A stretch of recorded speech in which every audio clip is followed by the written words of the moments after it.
A paid member, we call them principal, submitted their retirement portfolio for forensic review. Age 60 plus, goal balance, 20 years of savings on the line. What I found in the numbers was not what the headline yield suggested. I have been watching this one for a while. My job is simple, even if the balance sheet is not. I rate the numbers that the headline skips, the interest coverage, the gearing, the free cash flow sustainability, so that the Singaporean building or living off a dividend portfolio gets the same forensic clarity that institutional money takes for granted. And the number that finally made me sit up here was the gearing figure. I had to run the data twice because I simply did not believe it the first time. The portfolio splits into two halves with a wide gap between them. The bank layer is doing real work, delivering income and anchoring the portfolio. The property layer is structurally weak, and the gap between these two halves is far wider than the headline numbers suggest. This portfolio is not fully serving growth investors or retirees. Here is what the member profile shows. 28% is concentrated in two banks, DBS at 16% and OCBC at 12%, sitting at what looks like peak profitability. On the other side, 11% is trapped in weak property names, Suntec REIT at 6% and Hong Kong Land at 5%, both structurally impaired. The problem is a balanced retirement plan riding on bank profits that may be peaking. For a retiree in their 60s, this is not a theoretical risk. This is a live drag on the capital needed to fund the next 20 years. Which brings us to the illusion versus the reality. High bank dividends are masking rising borrowing costs and excess debt in the property layer. Suntec and Hong Kong Land are being treated as temporary underperformers. But the hard numbers say otherwise. Your bank payouts are quietly subsidizing the losses from your property headaches. Your core holdings are making money, but your problem holdings are steadily draining that money away. To stress test this properly, we apply three layers.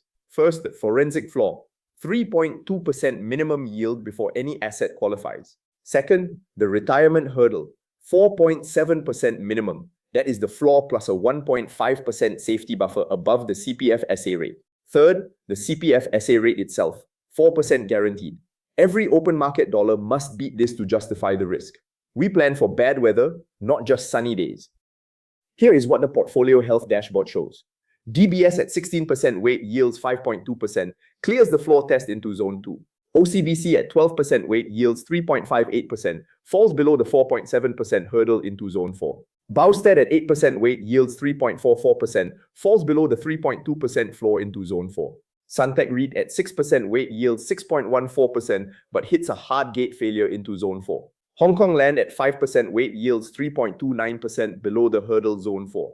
Metro Holdings at 4% weight carries a structural red flag zone 5. For the banking names, we use substitute forensic measures, CET1 capital ratio, net interest margin, and NPL ratio.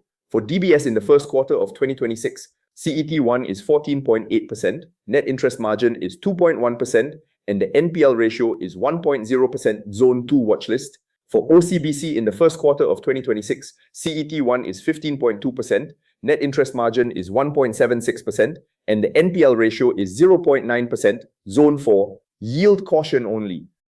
To understand what those zones mean, zone 1 is the fortress, clears every hard gate with minimal structural risk.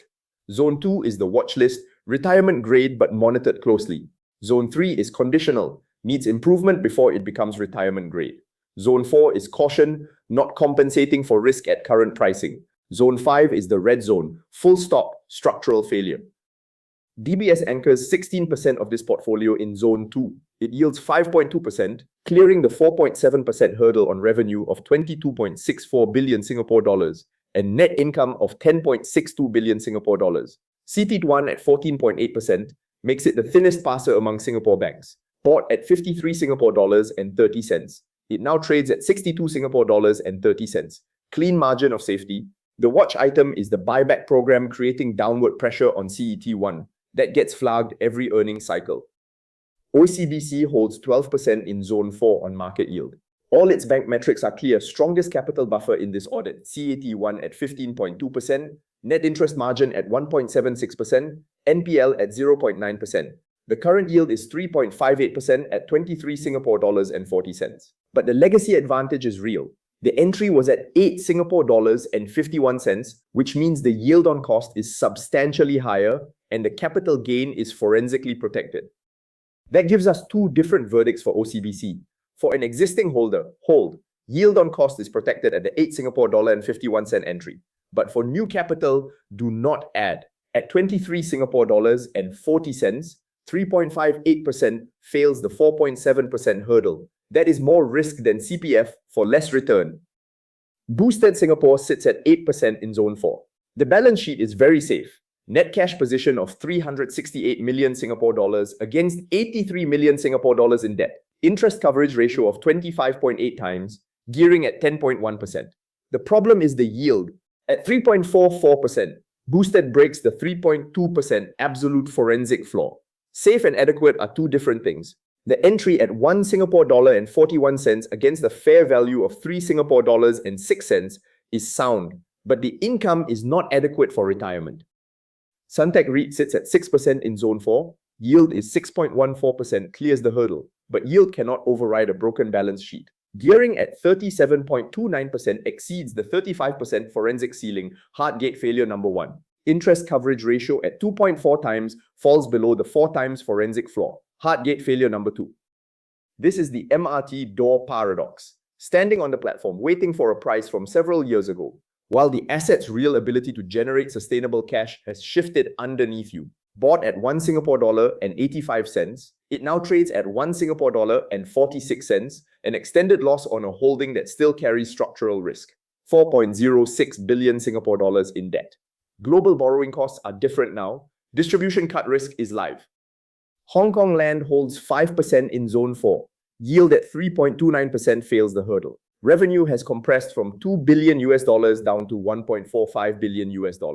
Entry was at $10 and 2 cents, but it now trades at $7 and 64 cents, 45.6% above its fair value of $6 and 88 cents. A 10% drop in prime office leasing puts direct pressure on already shrinking revenue. 35 years of dividend history at risk. 5% of this retirement wealth with limited near-term upside. Metro Holdings 4%. Zone 5 red zone. Entry at 74 Singapore cents back in 2010.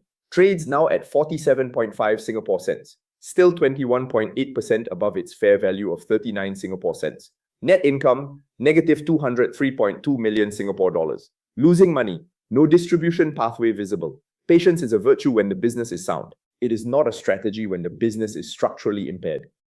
Let us do the valuation reality check.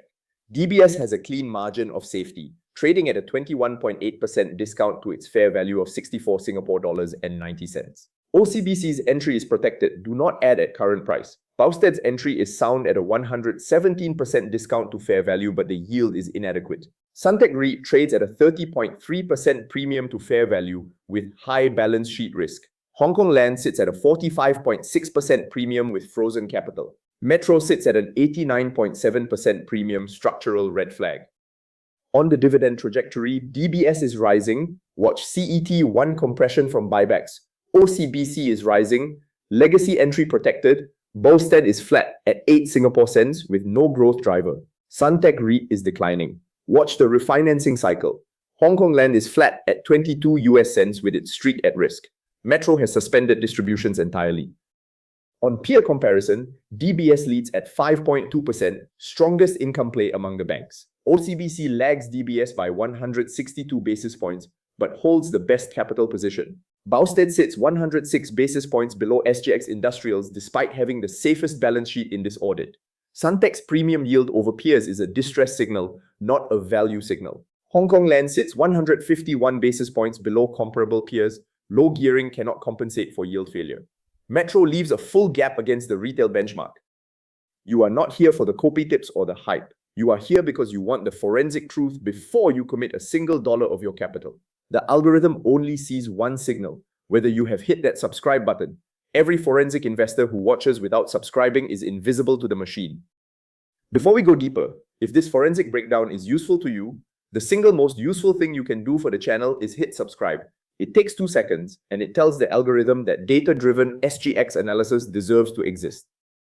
The strategic summary gives this portfolio a forensic health grade of C. The bank layer is working. DBS anchors income at Zone 2, and the OCBC legacy entry is one of the best positions in this audit. But everything below that is a problem. 4 holdings in Zone 4, 1 in Zone 5. The property and industrial pieces are not delivering. and the bank dividends are papering over a structural drag that will not resolve itself. The 4.7% hurdle is not arbitrary. It is the minimum return required to justify open market risks, gearing, distribution cuts, and permanent capital loss. Zone 4 is a timing signal, not a permanent rejection. These assets can requalify when the yield clears the hurdle, when the balance sheet strengthens, or when the price corrects to where the math works. But the market does not offer you a discount for running out of guaranteed options. A retirement portfolio that scores Zone 4 across 4 holdings and Zone 5 on a fifth is not balanced. It is concentrated in one functioning engine and several anchors. High bank dividends are creating a false picture of true portfolio stability. Holdings that fail the basic yield and balance sheet standards need to be systematically addressed. And here's the part that cannot wait. Holding Metro at a loss while it reports negative 203.2 million Singapore dollars in net income is not patience. It compounds with every reporting cycle as an active danger. 3 strategic considerations follow from this. First, address the capital drag in Boustead. 3.44% yield below the forensic floor. Does 8% of a retirement portfolio sitting below the risk-free benchmark make sense for income? Second, manage the refinancing risk in Suntec. 4.06 billion Singapore dollars in debt against compressed revenue. Trim the 6% weight during temporary price recoveries to protect principal from future distribution cuts. Third, resolve Metro now, trading 21.8% above fair value with negative net income. Redeploy those 25,000 shares into assets that actually clear the 4.7% hurdle. At portfolio level, the classification is transitional. The bank anchor is sound, but the property and industrial layers require systematic rebalancing. Accumulation is selective, DBS only. All others are Zone 4 or 5, do not accumulate at current pricing. Transition suitability is partial. The bank layer supports income transition, but the property layer must be resolved first. Drawdown capability is not yet there. Income floor is insufficient. DBS supports partial drawdown only. The red flags were always there. A retirement portfolio that relies on a single engine while carrying multiple structural anchors is exposed to risks that the headline dividend yield simply cannot cover. I am Iggy, forensic investor, ranked 8th on Tiger Brokers among Singapore retail investors and your guide through the SGX market jungle. If you want the full breakdown before the free version drops, Iggy's elite investors get 0-day access, link in the description. If you want the full zone rationale, the soft flag breakdown, and the exact position level rebalancing sequence for this portfolio, it is available right now inside the Red Zone watchlist on Substack. For 9 Singapore dollars a month, Iggy's elite investors get 0-day access to institutional grade forensic depth before the 7-day embargo lifts for the free version. The link is right below in the description. This content is produced for educational and informational purposes only. I am not a financial advisor. I am a retail investor who applies forensic analysis to my own portfolio and shares that process publicly. Nothing here constitutes a recommendation to buy, sell, or hold any security, and no specific target prices or personalized financial advice are offered. Stocks assessed under Iggy's forensic yield standard are benchmarked against a 4.7% minimum yield hurdle. Stocks flagged as Growth Watch fall below this threshold, but demonstrate clean balance sheet metrics and an identifiable growth catalyst. These carry a materially different risk profile and are not suitable as yield replacements for income-dependent investors. All data is sourced from public filings and verified sources. Where data is unverified, it is explicitly flagged. All investments carry risk, including the potential loss of principal, and past performance is not indicative of future results. If you are making investment decisions involving CPF, SRS, or personal capital, please conduct your own due diligence or consult a mass licensed financial advisor before committing funds. You said we need to change this starting. We start on the cover of the audit, looking at an elderly couple walking down Orchard Road completely unaware that 20 EI